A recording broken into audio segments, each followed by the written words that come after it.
Bienvenidos al Jardín Arcano, un remanso tranquilo donde las cartas florecen con sabiduría. Hoy exploraremos qué nos enseña el tarot del bosque mágico sobre la ansiedad. Vamos a reflexionar desde una perspectiva espiritual sobre esta experiencia. Si ha llegado hasta acá, bueno, no es casualidad. Esta sincronía indica que este mensaje puede ser importante para ti. El tarot del bosque mágico, conocido internacionalmente como Tarot of the Magical Forest, constituye una de las barajas contemporáneas más singulares editada por la casa italiana Lo Scarabeo. Publicada por primera vez en el año 2005 por la casa editorial taiwanesa City Publish, esta baraja combina una estructura clásica basada en el modelo Rider-Waite-Smith con un enfoque estético particular, centrado en la representación de un universo poblado por criaturas zoomórficas que habitan un bosque encantado.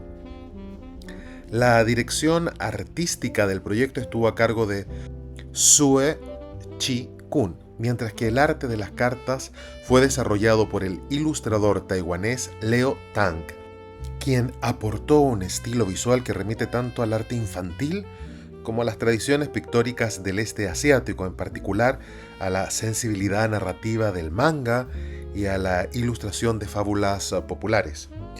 El diseño artístico del tarot del bosque mágico se caracteriza por un deliberado alejamiento de la representación humana tradicional en el tarot. En lugar de figuras humanas, los arcanos están habitados por animales antropomorfizados que transmiten emociones intensas, expresivas, generando una experiencia visual ambigua que oscila entre la ternura y definitivamente la inquietud.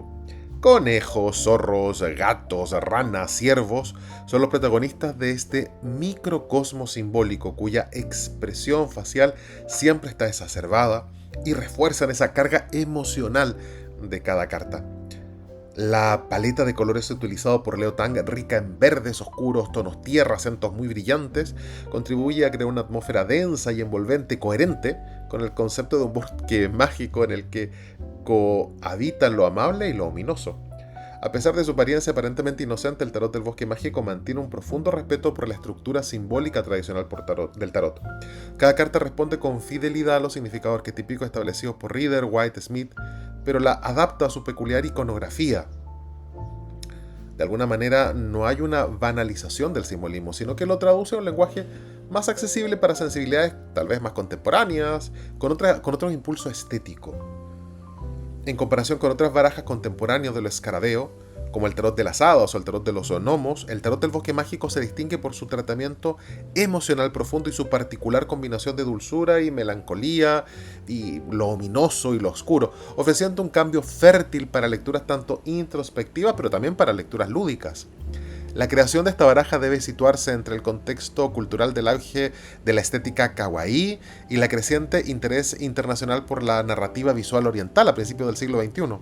Su Chi-kun, vinculado a proyectos de tarot que vinculan expandir los límites de la iconografía tradicional del tarot, supo integrar estos elementos con la influencia del folclore europeo, con las formas sensibles gráficas propias del Taiwán, de Japón, y Leo Tang, artista de origen taiwanés, aportó al proyecto esa capacidad única para fusionar la simplicidad aparente de las formas infantiles con una profundidad emocional que, ya les digo, destaca en este tarot. Me parece un tarot delicioso que de alguna manera es notable por su carácter híbrido de medio camino entre la iconografía clásica occidental y una sensibilidad moderna tal vez. Y traduce muchos idiomas, muchos símbolos. Yo creo que atestigua un importante cambio, ¿no? El tarot es movimiento, la sensibilidad del tarot debe ir cambiando, los mazos deben adaptarse a los gustos, a las sensibilidades, a la imaginación del pueblo que lo utiliza. Y claro, este es un tarot abocado a ser leído en Occidente, pero que tiene ese regustillo, ese toque al mundo oriental que también va muy bien. Creo que el tarot del bosque mágico es una estupenda elección para hablar del tema de hoy. Vamos a tratar de orientar, tratar de decir lo que tratar de decir lo que el tarot tiene para contarnos sobre la ansiedad, este trastorno que puede ser muy invalidante, ¿eh? La ansiedad puede ser un problema que, bueno, de pronto la miramos como algo de perogrullo o algo menor que se soluciona con, bueno, está tranquilo, no pasa nada, pero la verdad es que la ansiedad puede ser muy invalidante. Voy a cortar en tres montones de cartas como hago de manera tradicional para leer el tarot y vamos a tratar de dilucidar qué nos quiere decir este tarot del bosque mágico, estas figuras inquietantes con estos ojos exorbitados, estas caras de susto de pronto que tienen que son tan apropiadas para esta lectura. Vamos a ver, yo voy a tratar de plantear este tema con la seriedad que tiene, pero bueno, es una lectura cortita, sencilla, muy en general, no estoy dando un diagnóstico, por favor, esto se tiene que tratar cuando la ansiedad supera los nervios normales con un especialista, ¿no? Pero bueno, el tarot nos va a conversar qué piensa. La primera carta que nos sale es el 2 de bastos en posición derecha, que representa el momento en que la conciencia se abre al mundo de las posibilidades. Ven este sapo que tiene los ojos entrecerrados mirando como el horizonte, ¿no? Desde una perspectiva tal vez psicológica, esta carta remite a la función de la intuición orientada hacia el futuro, pero anclada, ¿no? Si se dan cuenta, el sapo tiene el orbe en la mano, está orientada en la realidad, está mirándose al futuro, de allí parte la ansiedad. Pero claro, aparece el 7 de copas invertido que revela el conflicto interno producido, no sé si por el exceso de fantasía, de expectativas. Uno con todo lo que emprende tiene pues expectativas, y al estar invertidas estas expectativas de alguna manera indican que ese contenido inconsciente interrumpe la conciencia de manera caótica, genera confusión emocional, amplía la ansiedad, el trabajo interior está disgregado. De alguna manera las imágenes que vienen en la cabeza, que son inconscientes, no se pueden dominar, hay mucha energía, es un 7, los 7 siempre tienen mucha energía y de copa mucha energía emocional, al revés, ¿no? Lo que provoca distorsión. Y miren, al final aparece la rueda de la fortuna invertida, que señala un bloqueo en el ciclo natural de mirar, tener expectativas en el 2 de bastos, visualizar lo que podría ser los futuros posibles, que uno siempre lo hace, ¿no? Va a pasar esto, y uno se queda como pegado en la situación más oscura.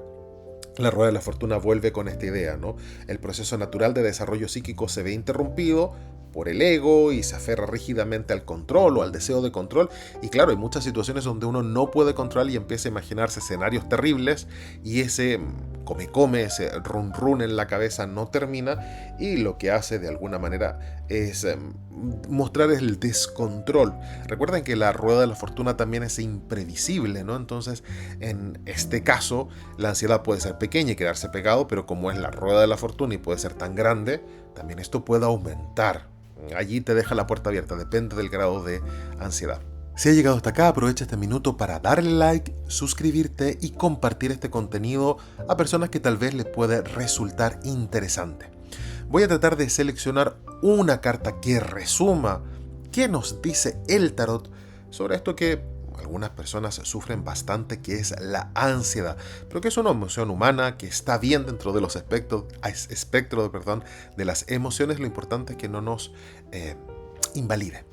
Miren, la última carta es el sumo sacerdote, esta vez en posición invertida, y como carta síntesis profundiza y completa el mensaje de las tres cartas anteriores, porque tradicionalmente el sumo sacerdote está vinculado al saber espiritual, a la transmutación de lo vulgar, de lo común en lo sagrado, ¿no? Y en la transmisión de la sabiduría. Al estar en posición invertida, pues esto se desequilibra.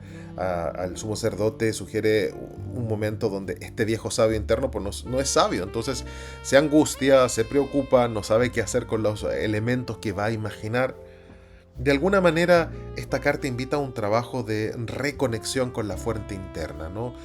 Yo sé que esto suena un poco ideal, pero tratar de respirar, de volver al centro, de confiar, lo digo 3 veces a ver si así queda mejor, de confiar en el proceso. Yo sé, insisto, que es muy complicado, pero este es el consejo del tarot.